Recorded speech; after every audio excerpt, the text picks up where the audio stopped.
Doni bisa tahu gitu, sejarah kenapa di sini namanya Cibinuang. Kan sekarang kan Doni itu mengajukan nama wisata ini wisata Cibinuang kepada dinas pariwisata. Mungkin bisa dijelaskan kenapa awalnya? Lamun sejarah historis kan emang Cibinuang mah emang itu hanes dibikin mendadak kamari, tapi emang dari dulu pun ini tuh namanya Cibinuang. Alasan namanya wisata ini diambil dengan nama Cibinuang karena emang di sini tuh hulu air, tempat keluarnya air gitunya, hulunya gitu. Makanya kita samakan aja, emang dari sejarahnya juga namanya Cibinuang, maka wisata itu pun kami ambil nama Cibinuang kayak gitu. Ya, mungkin Doni bisa tahu nggak sejarah apa namanya pohon pinus ini, mungkin bisa dijelaskan ya, kapan ada penebangan dan peranam dan sebagainya, bisa dijelaskan. Kalau secara detailnya penanaman terus penebangan lagi saya kurang terlalu paham detail. Mungkin saya akan cerita sedikit mengenai histori ya, sebuah sejarah yang saya alami sendiri gitu. Ketika itu saya di kisaran 4 sampai 5 tahun lah mungkin seperti itu. Dulu pas penebangan itu kan saya main di sini. Ketika tebangan itu kan pakai mobil off-road gitu, pakai kalau bawa pohon pinusnya itu gitu. Itu kisaran itu lah 93 apa 94 ya. Mungkin kalau memang mau dibandingkan Ya nanti dulu saya belum selesai gitu ya. Ya. Nah itu sejarah terkait sedikit tentang penebangan yang memang saya ketahui gitu. Kenapa saya sekarang hadir di sini? Salah satunya kita kan menyatukan histori ya, menyatukan sejarah gitu ya, yang melatar belakangi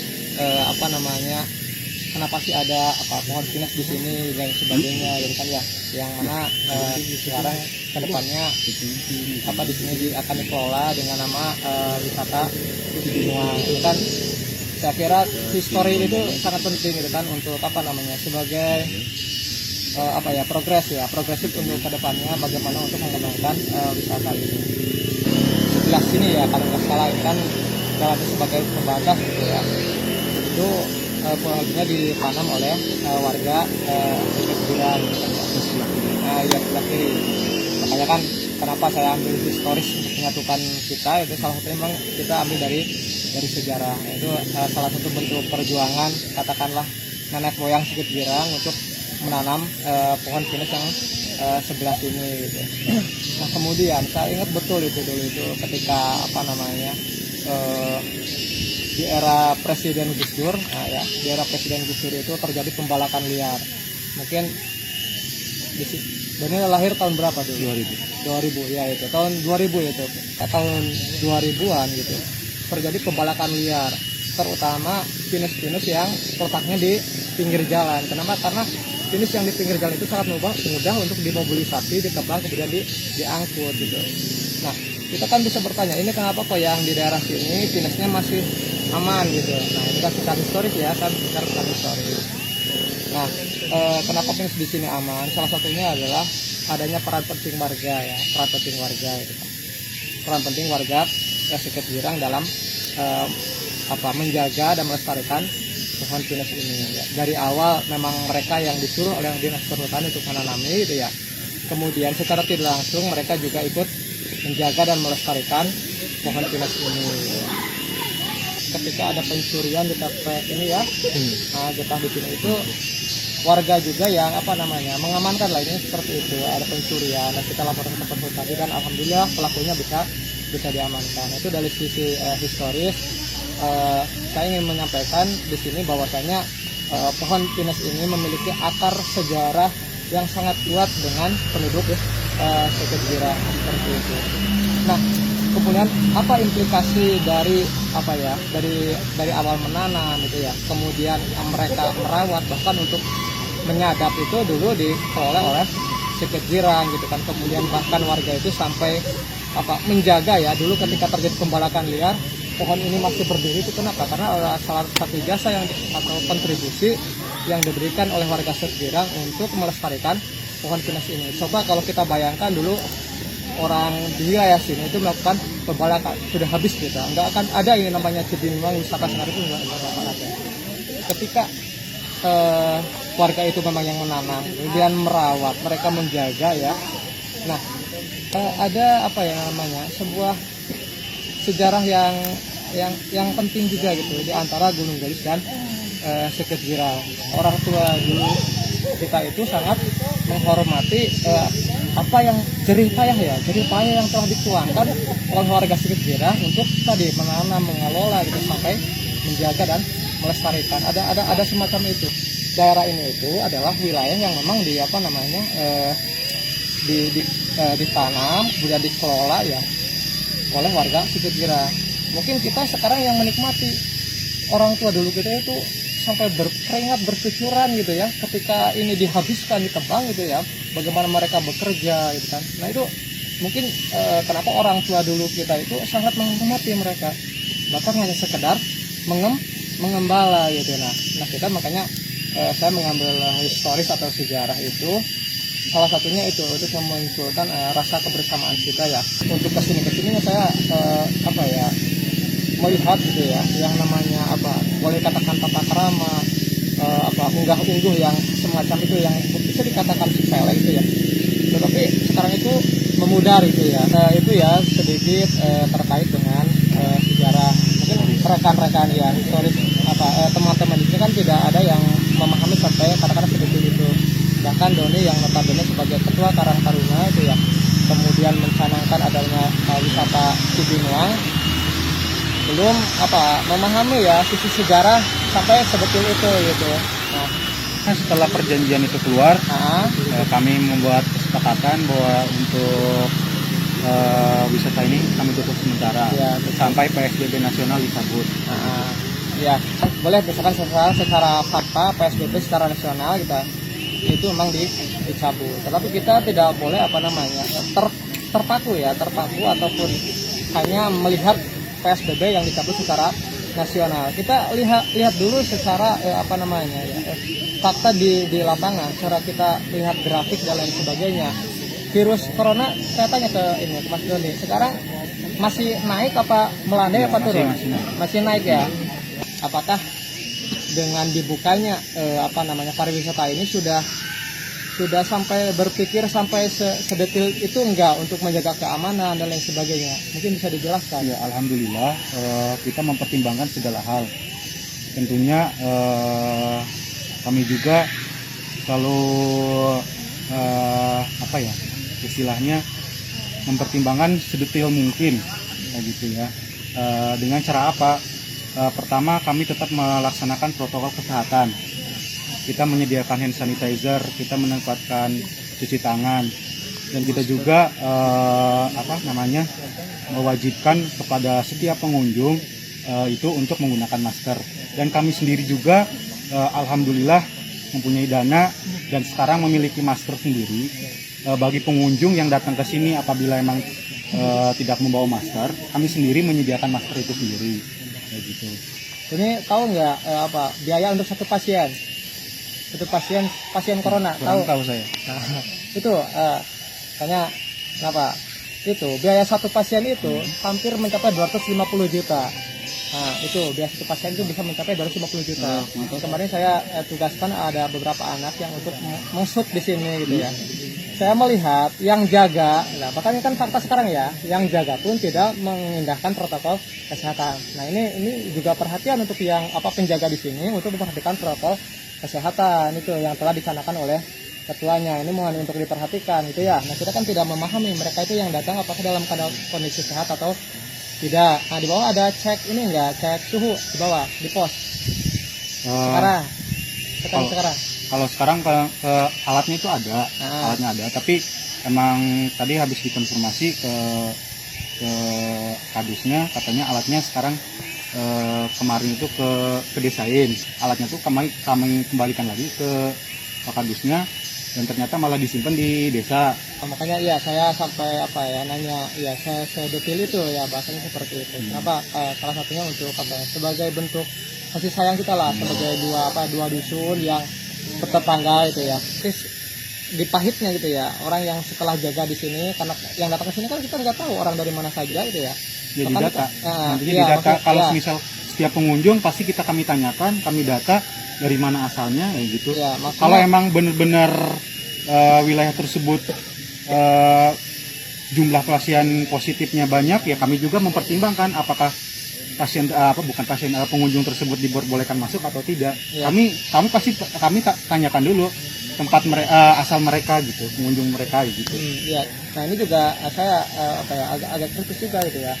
Kenapa? Karena di pintu masuk di pos itu wisata ini masih menggunakan anak-anak ya, anak-anak yang masih katakanlah baru SMP kelas 1. Saya paham betul ya orang Gunung Gelis itu yang jaga di sana. Kemudian dia mengabaikan protokol kesehatan gitu ya, kayak shoot ya, ada video dan lain sebagainya.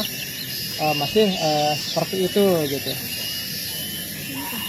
Ya mohon maaf ya, di pahitnya kita bicara tentang pahitnya, kan ada satu orang itu ya, anak gitu yang terkena ini. Ada nggak anggaran segitu gitu untuk menangani ini gitu ya? Ini ya kita bicara tentang fakta ya, logika gitu.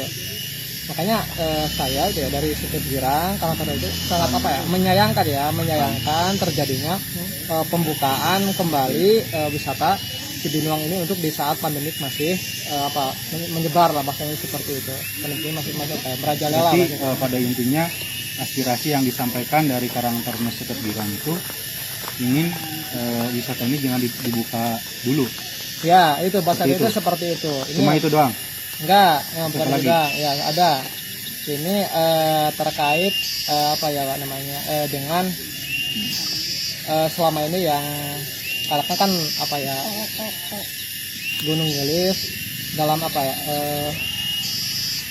penggarapan wisata ini mengatakan Karang Taruna Sekip Girang misalkan dalam kerja bakti itu tidak konsisten ya, bahasanya seperti itu kan ya. Makanya udahlah saya garap sendiri gitu kan. Padahal tadi saya sampaikan secara historis bahwa ini adalah dua tempat yang tidak bisa dipisahkan, bahasanya seperti itu secara historisnya gitu ya. Mungkin yang dulu ikut tanda tangannya itu ya, saya nggak tahu itu memahami nggak historis itu gitu kan ya, sampai mendetail seperti itu sehingga muncul ada perjanjian di atas materai seperti itu gitu kan. Karena kalau saya mendalami ya isi perjanjian tersebut itu ada satu yang ini bukan win-win solution menurut saya, bukan win-win solution tapi win-loss solution gitu ya. Ini win-loss solution gitu. Saya nggak tahu itu penataran itu seperti apa. Cuma saya tidak akan mengejar sampai ke perjanjian itu yang kedua seperti itu.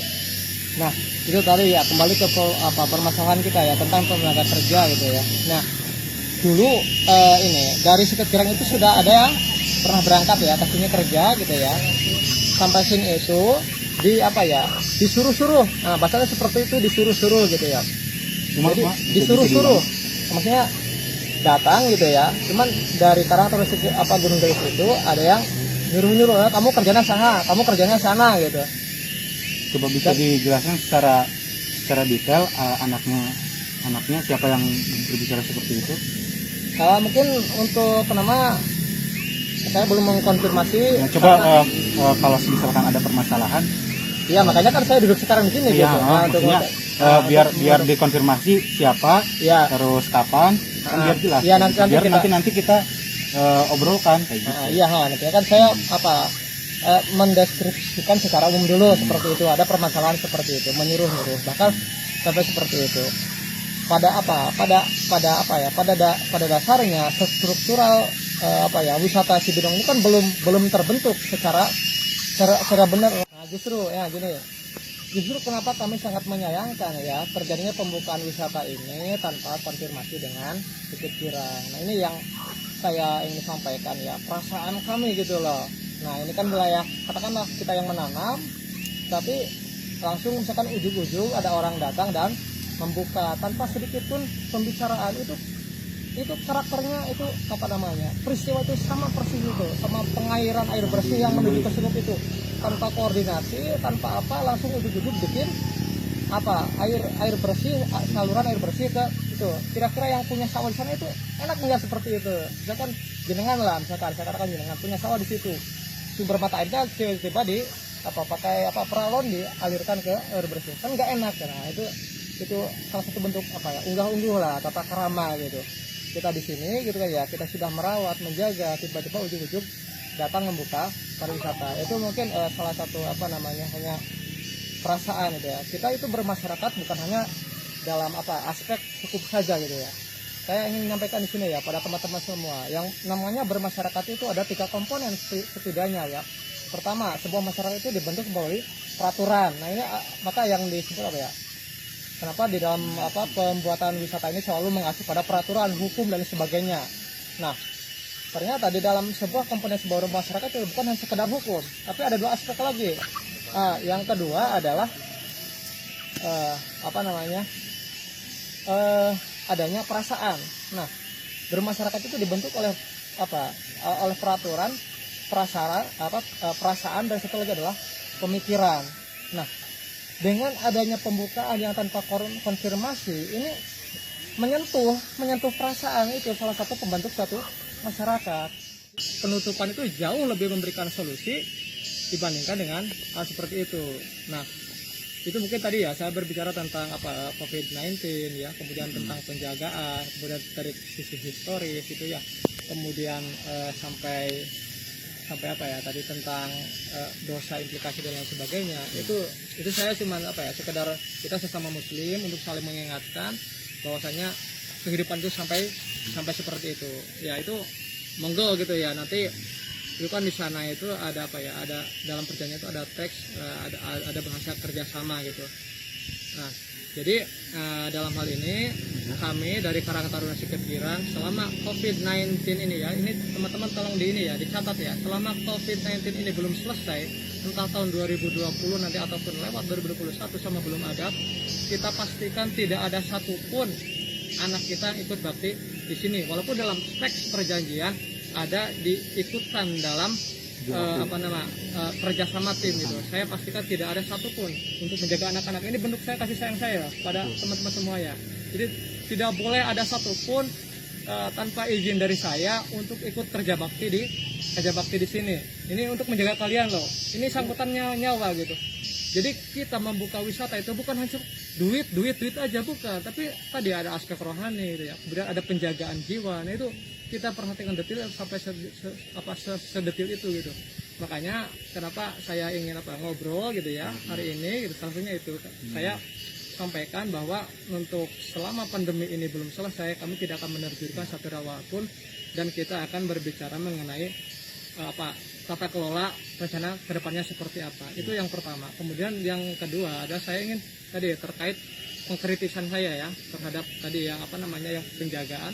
Kemudian selanjutnya adalah yang ketiga itu tadi unggah-ungguh ya, tata krama gitu ya.